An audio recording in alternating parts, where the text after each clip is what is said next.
Encore un truc qu'on aurait dû voir à l'école au lieu de se farcir des pages et des pages de théorèmes de Pythalès. Ce que je m'apprête à t'apprendre dans cette vidéo, je pense que c'est quelque chose qui te sera plus utile que n'importe quel théorème de maths que tu n'as jamais vu dans ta vie. S'il y avait vraiment une école dédiée aux entrepreneurs, une école optimale, on s'entend, je pense que clairement ça ferait l'objet d'un cours complet, si ce n'est d'une matière complète, puisque c'est vraiment déterminant pour ta réussite dans ton business de manière générale, mais aussi d'après moi dans tous les domaines de ta vie, qu'ils soient pro, perso ou même juste pour le fun. Si tu es entrepreneur et plus spécifiquement web entrepreneur ou en voie de le devenir, cette vidéo va t'être utile puisqu'on va parler de comment réaliser ses objectifs et on va surtout parler de l'erreur numéro 1 qu'on fait quand on a tendance justement à se fixer des objectifs et à vouloir les atteindre. Donc si tu as pour habitude de te fixer des objectifs quel que soit le domaine, encore une fois, il est fort probable que cette vidéo puisse vraiment t'aider à faire la différence et à enfin avancer vers les objectifs que tu te fixes. Et là du coup tu te dis peut-être mais qui c'est cette nana pour me parler de tout ça? Je m'appelle Mélanie, j'ai 28 ans, ça fait depuis maintenant 4 ou 5 ans, je sais même plus, bref, ça fait depuis 2018 que j'ai monté mon business en ligne, j'ai quitté mon ancien travail de caissière pour lancer cette activité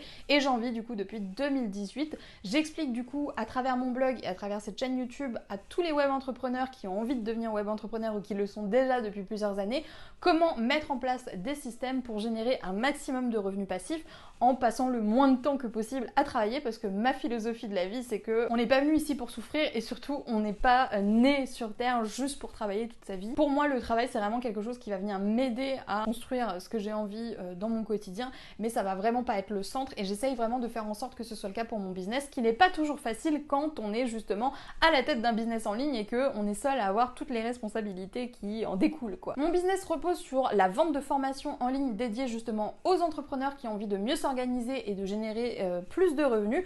Donc si jamais ça t'intéresse, je t'invite à aller voir sur mon blog où tu retrouveras l'ensemble de mes programmes.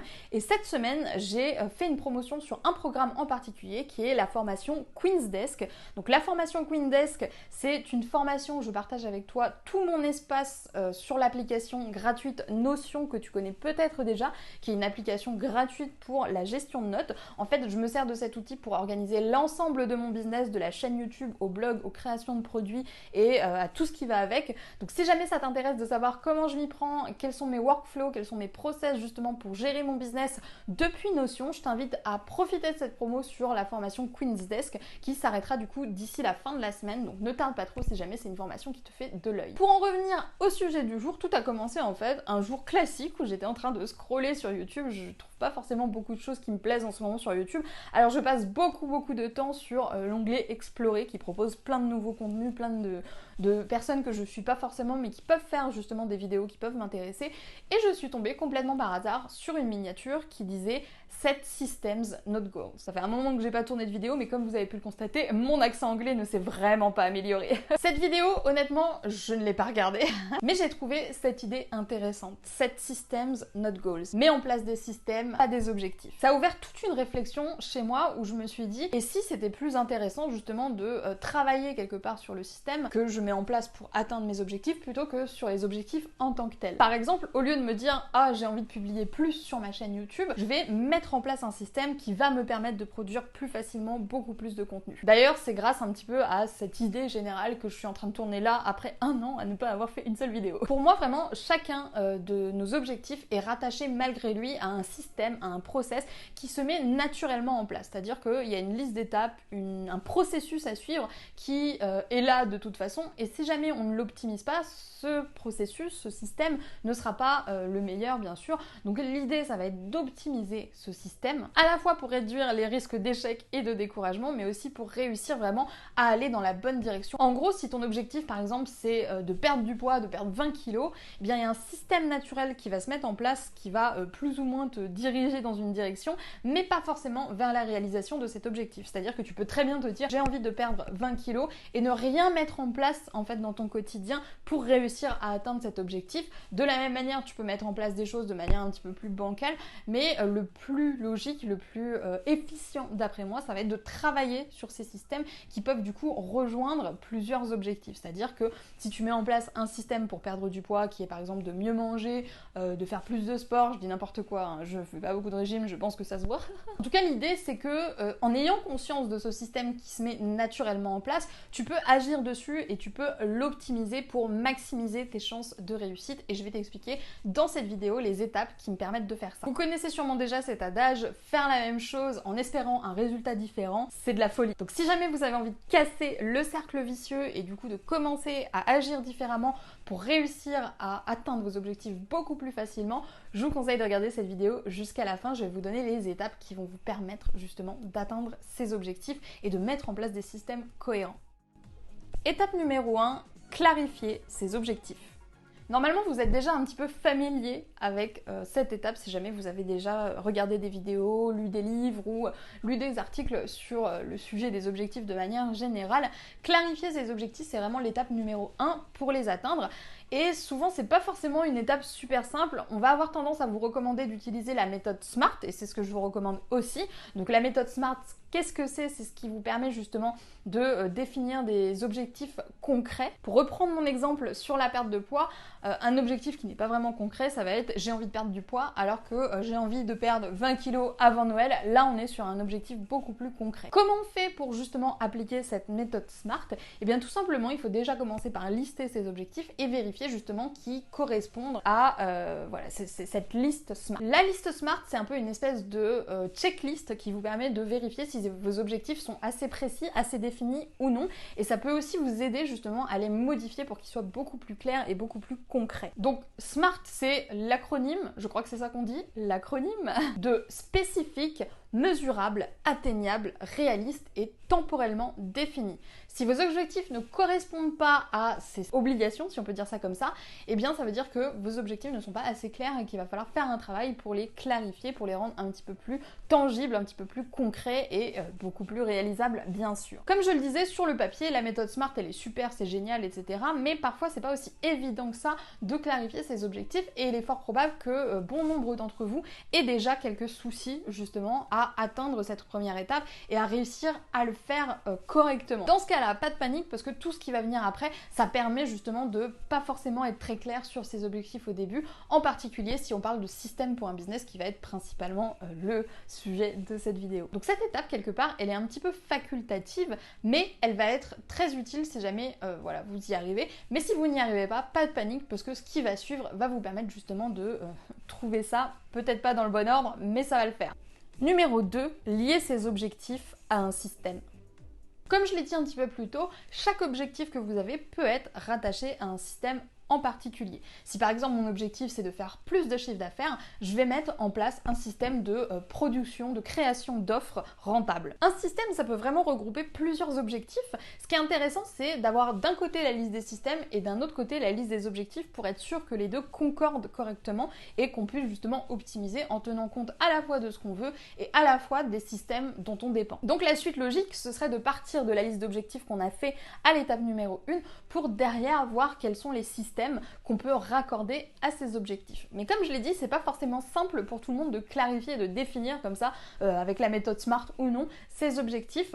Donc vous pouvez aussi commencer par cette étape, à savoir lister les systèmes dont vous dépendez, les systèmes sur lesquels vous avez besoin de vous reposer de manière générale pour atteindre vos objectifs et pour avancer dans votre business ou dans votre vie. Par exemple, sans même nécessairement avoir d'objectifs fixés, on peut se dire, bon bah j'ai un système de création de contenu pour Instagram, un système de création de contenu pour YouTube, comment je peux relier ça à des objectifs? Quels sont les objectifs qui me poussent à me reposer sur ces systèmes? Du coup, une fois que vous avez terminé cette étape, vous pouvez, si jamais c'est pas encore le cas, clarifier vos objectifs, parce que vous allez avoir besoin de la liste des deux. D'un côté les systèmes, de l'autre côté les objectifs, les deux étant reliés l'un à l'autre pour justement que ce soit beaucoup plus clair. D'un côté on a le comment, donc le système, et le pourquoi, donc la liste des objectifs qui sont tous les deux reliés. Étape numéro 3, décortiquer votre système naturel.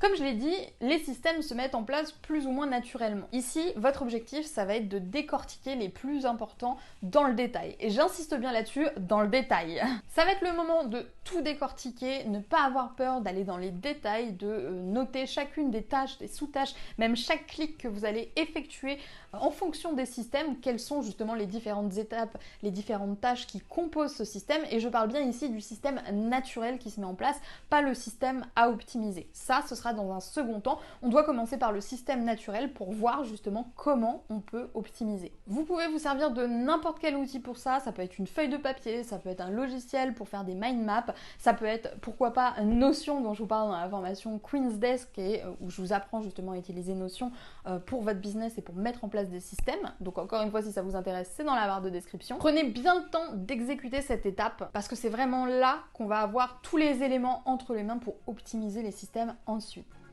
Étape numéro 4, optimiser les systèmes. Donc là, c'est vraiment la partie où vous allez reprendre ces grosses listes qu'on a fait à l'étape précédente et où vous allez déjà dans un premier temps retirer tout ce qui ne sert à rien, tout ce qui n'est pas forcément utile, tout ce qui n'est pas en corrélation directe avec vos objectifs. C'est-à-dire que tout à l'heure, on avait nos deux listes, notre liste de systèmes et notre liste d'objectifs, les deux étant reliés, les objectifs étant reliés à certains systèmes.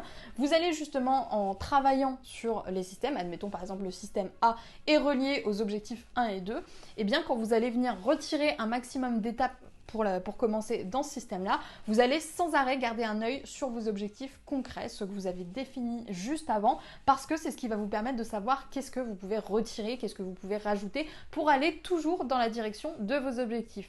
Généralement, on s'en rend pas compte, mais parfois on fait des trucs parce qu'on imagine qu'il faut faire ces trucs, que ça fait partie du système, notre cerveau a conscientisé ça comme faisant partie du processus, mais ça n'a pas forcément d'impact, en fait, ça n'a pas forcément de corrélation avec nos objectifs, et c'est le moment vraiment de repérer ça. Par exemple, votre objectif c'est d'avoir un maximum d'inscrits à votre liste email, mais que vous passez tout votre temps à publier des TikTok sans pour autant rediriger vers votre liste email, c'est la preuve qu'il y a une incohérence entre le système et l'objectif. Ensuite, pour optimiser le système, une fois que vous vous serez assuré que la globalité de ce qu'il y a dedans correspond justement aux objectifs que vous êtes fixés, ça va être le moment de grouper, d'automatiser, de mettre en place des systèmes pour batcher les tâches entre elles. Ce que je vous recommande, et moi personnellement la manière dont je fonctionne, c'est de vous créer une fiche process pour chacun des systèmes que vous avez alimenter, à mettre en place. Ça va vous permettre de roder le système et de le réutiliser à l'infini en mettant au passage toutes les ressources dont vous avez besoin. Par exemple, comme je vous le disais, moi, tous mes process sont directement sur Notion et sur Notion, quel que soit le système, j'ai toujours une fiche avec un maximum de ressources, des liens vers mes modèles de miniatures, vers les éventuelles infos qui peuvent me servir. Bref, tout ce qui peut vous servir justement à faciliter le fait que le système tourne normalement et de manière optimale. Et le fait d'avoir une fiche process sur Notion qui justement nous permet d'avoir un récapitulatif de tout ça, ça peut vraiment faire une énorme différence. Pour tout ce qui est de la partie optimisation, vous vous doutez bien que vous parlez d'optimisation dans une vidéo, ça serait beaucoup trop long. C'est pour ça que j'ai carrément créé une formation complète sur l'automatisation, sur la gestion des tâches, sur tout ce qui est groupage, batching, etc. Cette formation s'appelle Optimize Kingdom et vous pouvez l'obtenir également avec la promotion de Queen's Desk à un tarif préférentiel. Donc si jamais vous avez envie d'obtenir les deux, donc Optimize Kingdom pour tout ce qui est optimisation des tâches et Queen's Desk pour tout ce qui est système et process sur Notion, je vous invite du coup directement à cliquer sur le lien qui se trouve dans la barre de description pour profiter de la promo avant dimanche soir, parce qu'à dimanche soir, le prix va revenir à la normale et vous ne pourrez plus profiter de cette offre. Pour récapituler, vous avez du coup 4 étapes à suivre pour réussir justement à avancer et à mettre en place ce système de système, si on peut dire ça comme ça, MDR, systèmeception. Première étape, clarifier vos objectifs, mais c'est une étape que vous pouvez alterner avec l'étape 2.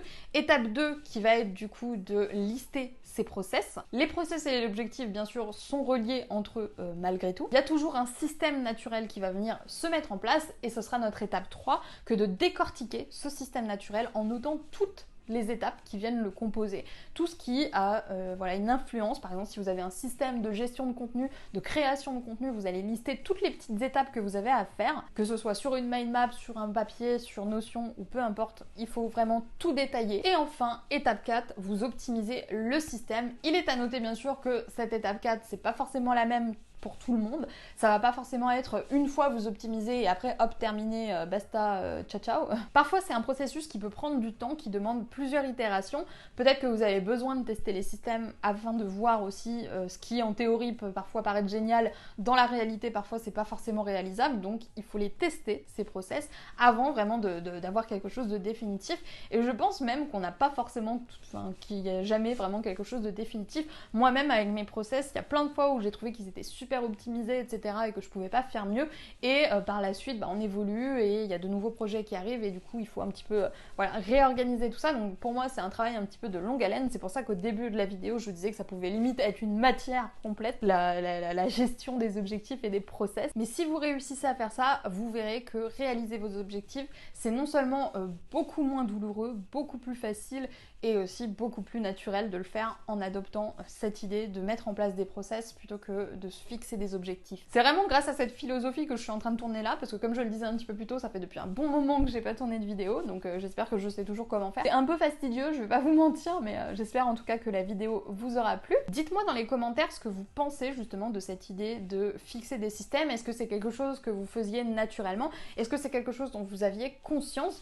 Est-ce que vous pensez que ça peut faire une grosse différence pour ceux d'entre vous qui ont du mal justement à atteindre leurs objectifs? J'attends du coup vos retours dans les commentaires. J'espère en tout cas que cette vidéo vous aura plu. N'oubliez pas de vous abonner si c'est pas encore fait et d'aller jeter un coup d'œil à Queendesk si jamais vous avez envie de mettre en place des fiches process avec moi. Moi du coup je vais vous laisser là, je vous souhaite une super bonne journée et je vous dis à très vite pour de nouvelles vidéos sur la chaîne de Wonder Wild Queen.